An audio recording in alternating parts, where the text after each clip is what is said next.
Hi guys, welcome to my channel and to day 2 of Glitter and Glam.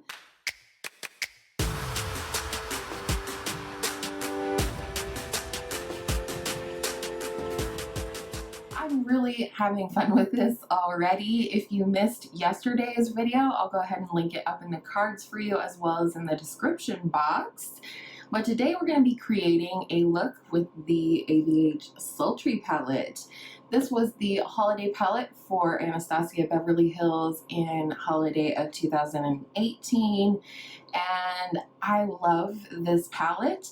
It is in my Shop My Stash for the month of December. We are shopping our stash, my friend Kelly from Glam with Kelly and I, for makeup from Christmases past, and I will link that video up in the eye in case you missed it. So I'm thinking bronzy today. We'll see how it goes. One never knows here on my channel. So even though we're going in bronzy, I do want a little touch of warmth. So I'm going to first go in with this shade right here, which is called Birch. And I'm just going to take this on a relatively large fluffy brush.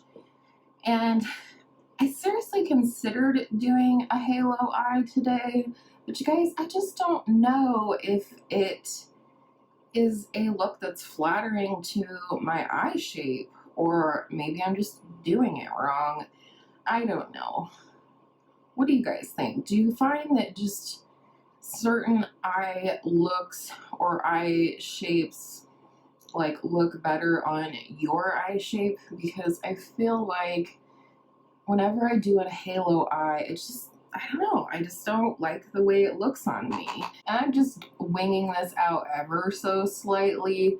More just want to fade it into the temple versus have like a truly cat eye blown out situation. So I hope you guys enjoyed yesterday's video using the Too Faced Chocolate Gold palette, which is also in my Shop My Stash for December. I just love getting glam. Like, I think glam shouldn't just be for special occasions. I don't think luxury makeup should just be for special occasions. I hear a lot of people talk about, you know, luxury makeup and they're like, yeah, I'm saving this for special occasions.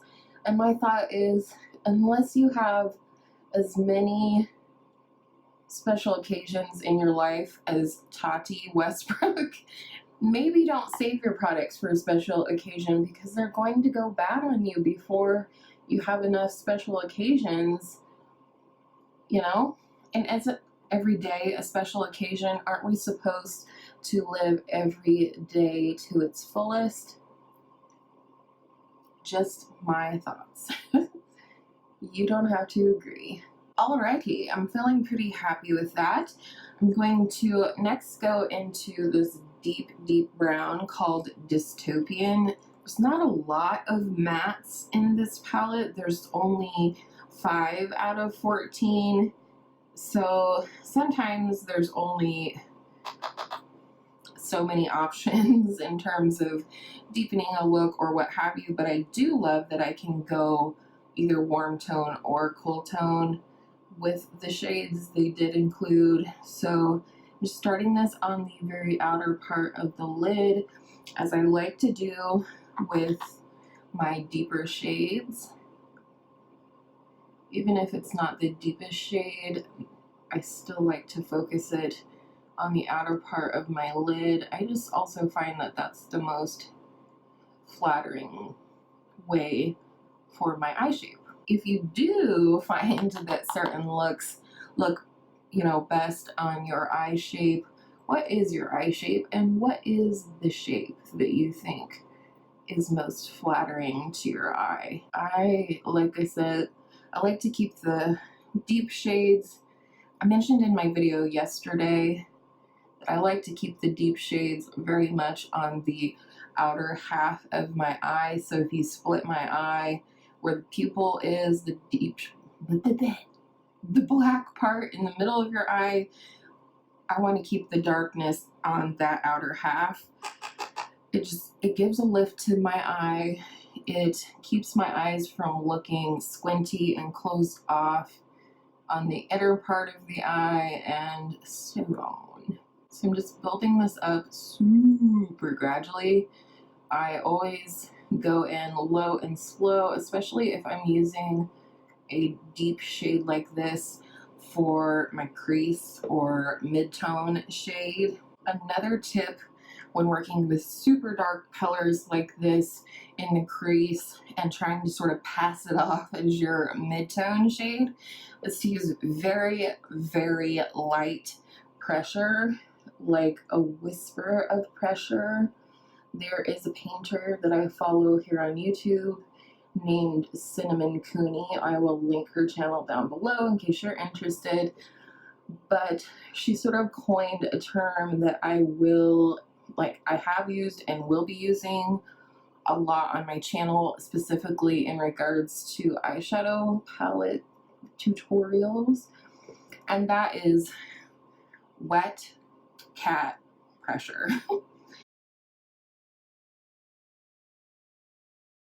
And that is the amount of pressure with which you would approach a very wet, pissed off cat.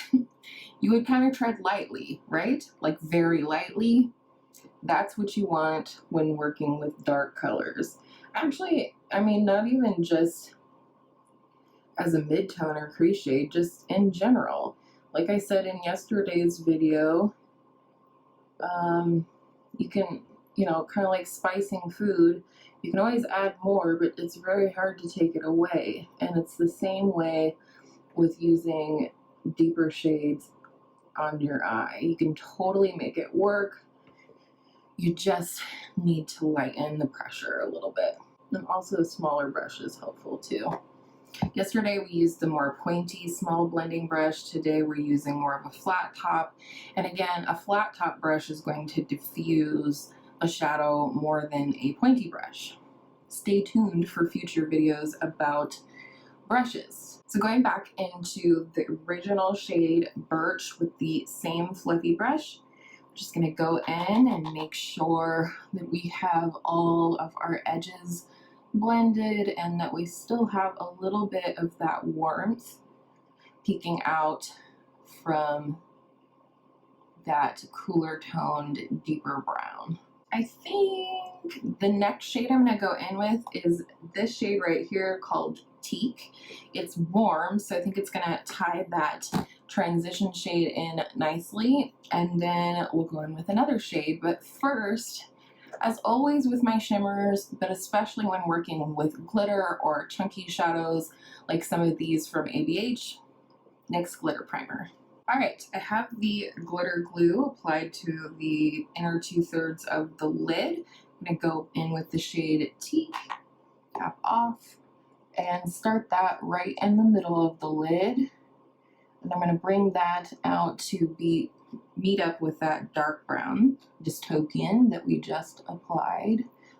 I'm so digging these bronzy brownie looks on me lately, which kind of, I guess, seems boring to me a little bit because I have brown eyes, but it's just a tone I've never really worn a whole lot, especially because I do love colorful eyeshadow so much. I don't wear brown all that often, or haven't since starting my channel, but I'm into it right now. Okay, I'm just going to take my little phalange, well, it's not little, but I'm going to take my phalange and just try to intensify the shimmer part of the shadow a little bit. Make sure everything is nice and smooth. Ta-da! Alright, before we go to the other side, however, while this glue on this side is tacky, I'm going to go into this sort of golden shade called Steampunk. This is definitely not a shade I reach for a lot in this palette, but I think it's going to bring in, or sort of tie together, my very bright golden rod mustardy yellow shirt, baby. I am going to scoop it up a little bit and bring that over to meet the deepest part of the brown that we have going on in the crease. This is something I like to do. You don't have to do that part. You can absolutely just keep it to the inner half of the lid. Feel free always to, you know, pick and choose the steps. Even if you're following a tutorial, if something doesn't feel right, then don't do it. I think because it kind of naturally did it itself, I'm going to go in with a very tiny pencil brush and wrap the gold around the tear duct. And because I'm doing this with a metallic shadow, I'm not going to place a brightening shade on the inner corner. I'm just going to let this be bright the way it is. Alright, going back into Teak for the lower lash line, same pencil brush that we used with the gold around the tear duct, starting it on the outer part of the eye, and then we're going to bring it all the way in to meet with the gold. Trying very hard not to be very heavy-handed with this because I don't want a heavy lower lash line today. And then the same brush we used for the dark brown, no additional product. I'm just going to wiggle that on the very outer corner of my eye on the lower lash line on both sides. Just kind of connect the upstairs with the downstairs, as I'd like to say. I think we're going to go ahead and go in with a brow bone highlight. We're going to go in this shade right here called Fresh.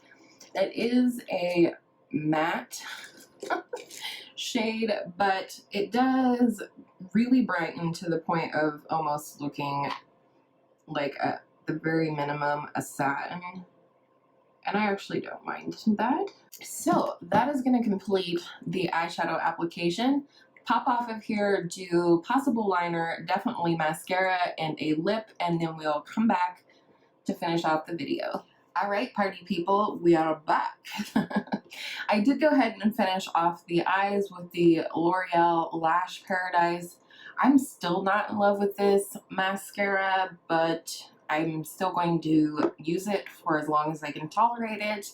And then to finish off the lips is a new lippy to me. It is the ColourPop Lippy Sticks in the shade Brink. I just think this is such a pretty nude. In fact, it's got to be pretty darn close to my perfect nude. So, yeah, I just decided to go a little bit more nude on the lips since we have quite the bold bronze eye going today. I hope you guys enjoyed this look as much as the previous look. I will have everything else that is on my face listed down in the description box below in case you're curious, as well as for all of the rest of the days. We have 3 more days to go. I'm looking very much excited to it. At the time that I'm pre-filming this, I haven't received one of the palettes that I'm going to be using, but I'm hoping and wishing that it will be here in time. And thank you guys so much for spending part of your day here with me today.